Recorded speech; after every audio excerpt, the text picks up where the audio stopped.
yang ada di ruangan ini saja, saya tidak yakin. Mungkin saat ini hanya ada beberapa siswa saja yang antusias atau tertarik dengan dunia pertanian. Itu nggak harus di lahan. Ya, kita bisa berada di mana saja, tetapi proses pertanian itu berjalan. Tapi untuk jadi yang seperti itu butuh waktu ya, Nana ya. Tadi saya lihat cuma satu yang antusias ke pertanian. Kalau rangsangannya yang seperti itu, semuanya mau, ya enggak? Jadi jangan lihat profesinya, ya, jangan lihat profesinya. Jadi begini, anak sekalian, kalian masuk dalam kelompok generasi Z, ya. Generasi Z itu yang lahir dari tahun berapa? Lihat di sini, 1995 sampai 2010. Sehingga kalau pemikiran kita itu ke arah pertanian, maka generasi sekarang wajar kalau tidak tertarik. Kenapa?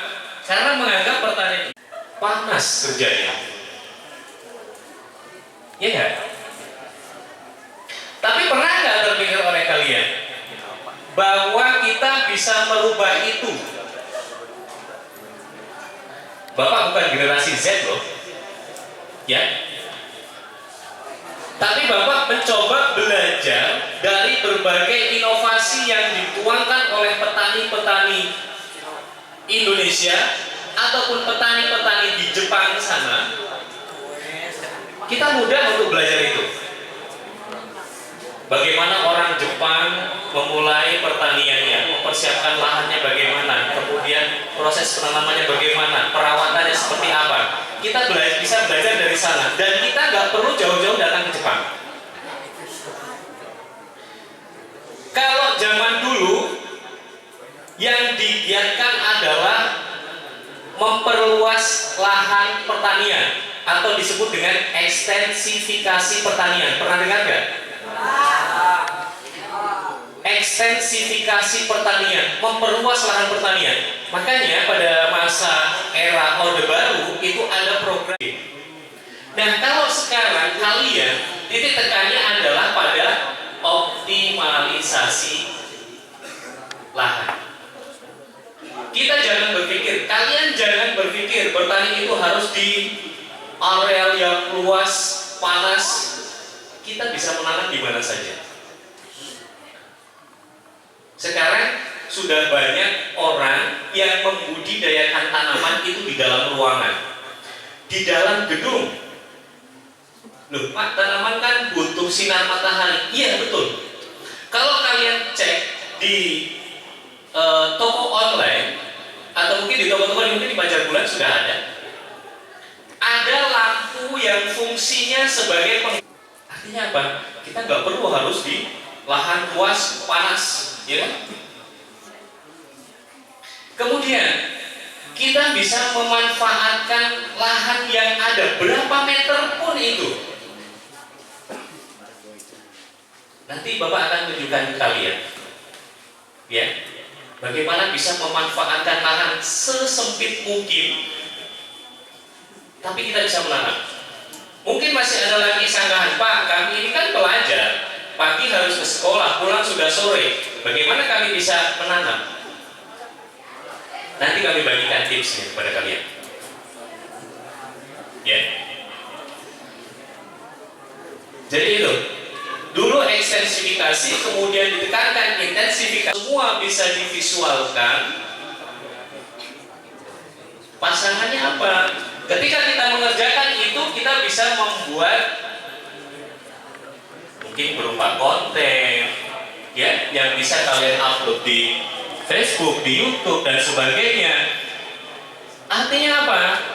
Selain kita melakukan profesi itu dari tahap ke tahap, kita juga ada harapan mendapatkan penghasilan lain.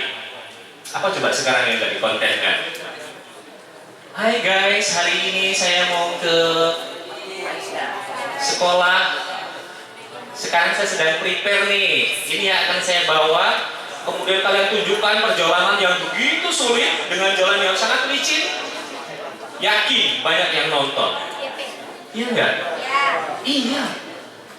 Dapat dolar enggak? Dapat. Makanya pasangannya itu, ketika kita menekuni sebuah profesi, sebuah kegiatan, buat, ya, dibuat videonya, kemudian kalian bisa upload. Masuk ke dalam kriteria generasi Z ini berapa persen? Hampir tidak laku pertanian. Ya, hampir tidak laku. Makanya memang wilayah Lampung Barat ini cukup produktif, tanahnya sangat subur, kemudian suhunya cukup pas untuk budidaya. Di sisi lain, ya, kita juga berusaha bagaimana mengkampanyekan pertanian.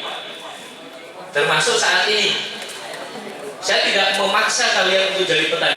Anak-anak sekalian, di kesempatan ini Bapak akan coba bagikan kepada kalian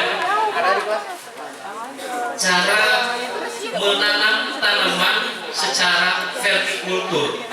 Sebenarnya yang kalian 1 meter kali 10 meter panjangnya itu kalian bisa menanam yang seperti ini sejumlah 1000 rumpun. 1000 rumpun bisa diputar, Mas? Coba.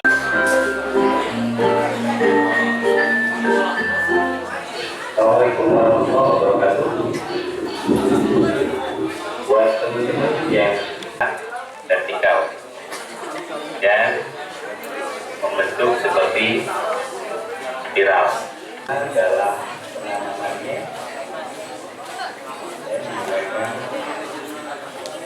Nah, itu kapnya ada 2, yang satu masih tertinggal ya. Yang satu itu ukurannya lebih panjang. ada tanamannya adalah